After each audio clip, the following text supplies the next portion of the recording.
Sallallahu ala Muhammad Sallallahu alaihi wasallam. Tuturkeun Kangjeng Rasulullah sallallahu alaihi wasallam. Turut ka Kangjeng Rasul kaharti teu kaharti. Nu mantap kaharti teu kaharti kudu nurut bae lantaran urang makan boga otakna leutik. Samet. Ngitung mege ngitung 2 kali 2 mah bisa keneh, 2 kali 5 handap keneh. 10 kali 10 kecil, tapi lamun 175 kali 1.650. Puyangnya nangis. Enggak puyang. Puyang. Bantak dagang teu sugih-sugih eta ngitung kurang bisa. Otak berarti kan kayak keterbatasan urang otak teh. Bagian perpolitikan loba nu teu kaharti urang lamun nyaritakeun tentang politik, baik politik Islam maupun politik di demokrasi atau politik di kitu komunis. Di komunis itu arti Tuhan cara ngajalankeun politik nah hese lamun kurang dipelajari. Di demokrasi ge ko lain deui sih antara undang-undang demokrasi jeung pelaksanaan anak kok jadi kos kitu hese. Tetapi bisa kaotakan kene tah mah sebab menang manusia tah mah. Tapi ketika instruksi Allah, instruksi Rasulullah teu kudu kaharti dibalik instruksi aya rahasia. Nu urang teh nyaho. Urang mah kapan maca Quran bae ge maca Quran loba nu teu kaharti, kajeun baca bae. Teu kaharti alif lam mim naon alifna naon lamna naon mimna dina tafsir ge wallahu a'lamu bimuradi lantaran eta lamun dihartikeun pohara jasa muringkak bulu. Alif lam ra alifna naon lamna naon mimna naon ulah-ulah kitu Allah bae lapan Allah naon alifna naon lam kahiji naon lam kadua naon tasdid naon hakna urang teu nyaho. Urang mangan sakadar Allah Allah Allah Allah Allah sebab urang mah teu boga guru. Dihartikeun naon alifna Allah, naon lam nu pertama, naon lam kadua, naon hakna, naon tasdidna urang teu nyaho. Eta hiji-hiji da ngabogaan rahasia-rahasia. Nu mantak lamun urang sering maca Allah Allah Allah Allah Allah Allah Allah Allah. Sabulan 2 bulan berubah awak urang, perasaan berubah sebab aya hadaman tiap-tiap hiji huruf ge naon Allah alifna hamzahna naon lamna naon. Oh kok lamun kurang diaji. Muhammad be Muhammad mimna naon hakna naon mim nu kadua naon tasdidna naon dalna naon urang teu nyaho. Henteu jauh urang. Ngan sakadar perintah Allah. Mukminin atiullaha tuturkeun Allah nurut maraneh ka Allah. Kajeun teu kaharti ge cak Allah salat ulah haju we salat aing mah teu kaharti salat sapira nangtung haju ruku haju nangtung deui haju sujud naon sih maksudna haju teh salat sih ai magrib 3 rakaat ai subuh 2 ai isya 4 lohor 4 eta naon maksudna moal kaharti geus bae sia mah mendingan nuturkeun teu kudu kaharti teu kudu.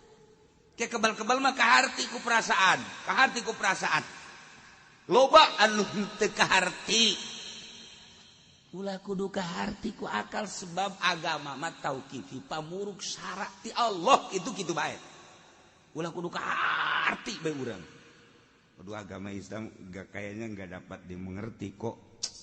Agama Islam keras banget ya.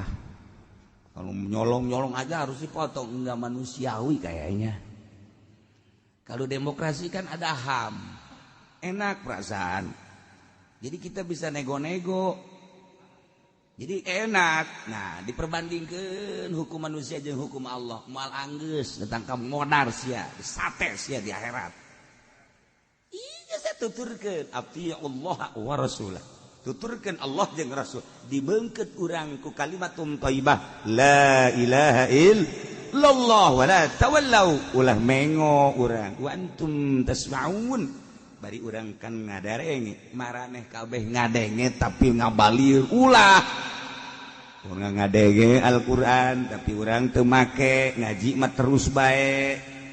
Ye bunga-bunga bang haram kadenge nyaho balik ngaji nambahan deui nyokot bang kredit haram ngadenge geus ngajeger-jeger ka ceuli kakarak bunga motor balik ngaji ngredit mobil pan eta nu kos karadi itu jelema buararego eta nu kitu di cenah kieu mah mobil ge jang ngaji ka Cilongok teu hanai aing kos kitu mah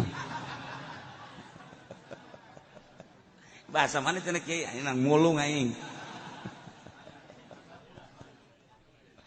Ya Allah karim.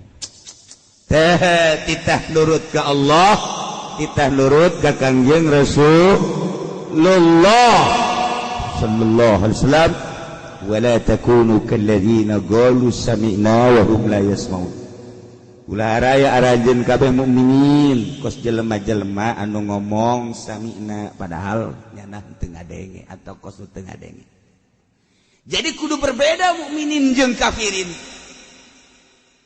Mukminin jeung munafikin, mukminin jeung musyrikin. Kudu berbeda. Awas cak Allah. Hei, jelema nu iman, wala takunu ulah raya aranjeun kabeh teh kalladzina qalu sami'na. Okos jelema-jelema anu ngaromongna sami'na wa hum la yasmaun padahal kos teu ngadenge saha musyrikin saha munafikin nyana mah ngadenge tapi teu dipake ai anjeun mah mukminin dengekeun haju pake kudu beda sebab mukminin mah jurusan sorga rapihan awak urang kafirin mah geus jelas disadiakeun neraka. Masa urang kudu akur jeung kafir? Teu beunang akur teu beunang. Pelebah hukum-hukum mah teu meunang. Anu akur mah muamalah dagang urang bareng jeung kafir meunang, gade menggade jeung kafir meunang. Pek bae nyana dagang nyana boga toko urang nu balanja na masalah. Satu ketika orang nu boga tokonya na balanja ke urang nginjem pacul ka nyana masalah ke nyana nginjem pedang ka urang engke silih injem ke urang nginjem golok kebel-kebel silih tahu masalah teu injem gak ada muamalah tapi urusan hukum-hukum sing hade berbeda kudu beda urang mah nuturkeun aturan Allah aturan Rasulullah harinya nama aturan nyana sorang kudu beda atuh ulah akur urang wala takunu kalladzina qalu sami'na wa hum la yasma'un lantaran jelema teh aya nu teu daekeun ngadengekeun kana Al-Qur'an teu daekeun ngadengekeun kana mukjizat-mukjizat teu daekeun ngadengekeun kana ucapan Kangjeng Rasulullah sallallahu alaihi wasallam aya oge anu daekeun ngadengekeun tapi teu make ngadenge mah ngadenge tapi teu ngajeding ngadenge mah ngadenge nyana tapi kos teu ngadenge teu make nah gambaran dina Al-Qur'an ieu ye inna syarrad dawabi 'indallahi summul bukm alladzina la ya'qilun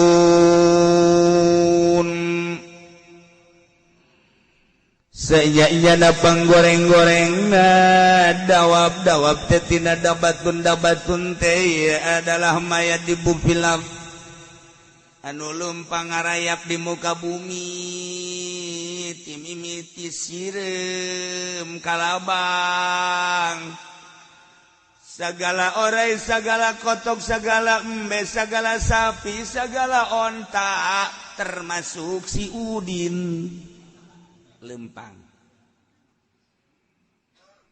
aya istilah huruf amah ieu teh anu zawatul arba nu pindahkeunana kan teu jelas coba urang lamun nyaritakeun huruf ke ngaji luhur teu mah alat ieu mah nu dimaksud teh mbayar di buku nu lempang luhureun muka bumi berbagai hewan sasatoan sainjana panggoreng-gorengna satu hewan anu kumalandang di alam dunia mah gorenganan bumbu Allah mah asumu jelema nu torek jelema anu bisu etala jelema nu panggoreng-gorengna sasatoan cak kapir teh jaing mah teu torek teu torek boh bala macangan aing cekasan aing ceulik jaing mah teu buta oh berarti nu panggoreng-goreng da nu torek nu buta cak kapir jaing teu cak si musyrik henteu alhamdulillah jaing henteu berarti nu buta nu torek etalah panggoreng-gorengna hewan Allah mungguh Allah cak pamarentah cak DPR aja henteu cak kieu teh cara rekas aing sarua cak nu ngaji di Cilokok komo aing mah cara rekas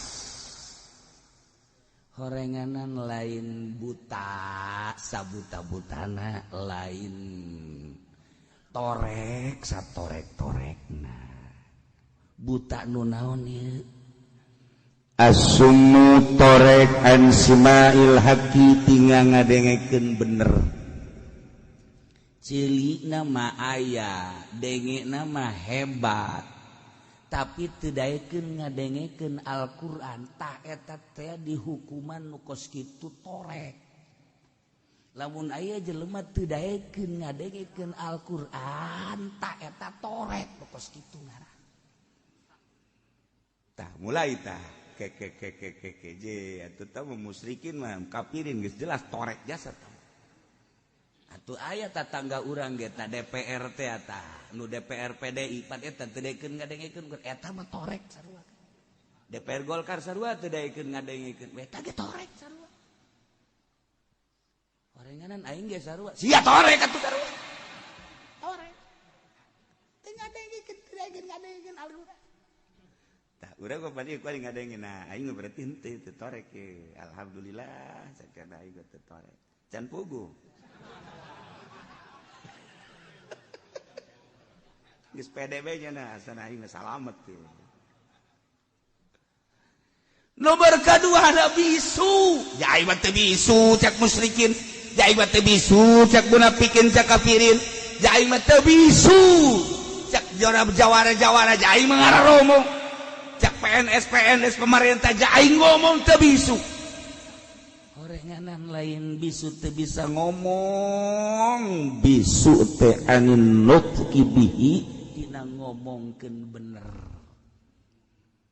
lamun jelema teu daekeun ngadengekeun Al-Qur'anul Karim torek lamun jelema teu daekeun ngomongkeun nu bener anu ngocor tina Al-Qur'anul Karim anu ngocor ti Kangjeng Nabi torek berarti nu kos kitu ngaranna jeung bisu atuh amal aya tah nu kos kitu geus puguh kafirin mah tah teu daekeun ngadengekeun Al-Qur'an teu daekeun ngadengekeun ucapan Kangjeng Nabi oge teu daekeun ngomongkeun Al-Qur'an jeung ucapan Kangjeng Nabi jelas tah mah kafir ieu Yahudi Kristen Buddha Konghucu Hindu dan lain-lain sebagainya tarorek tah nu kos kitu bisu caksa indallah cak Allah cak nunyeuna torek tapi kos kitu ya orenganan lain itu bae urang ge sarua urang teu daek ngadenge Al-Qur'an bahkan teu daekeun ngomongkeun Al-Qur'an eta teh orenganan torek nu kos kitu atuh Islam ge ambalaya teu daekeun ngadengekeun Al-Qur'an beuh isu keneh geus ngadengekeun musik bahkan kelewatan bung aya kosong ieu ceuli teh di imah geus kajeger-jeger ngadengekeun musik teh henteu kaluar dicocokan deui make nu ka dieu teh naon ngaranna naon ngaranna sia bener teh henteu sih aing ragu asana aya timbul ti sia mah ja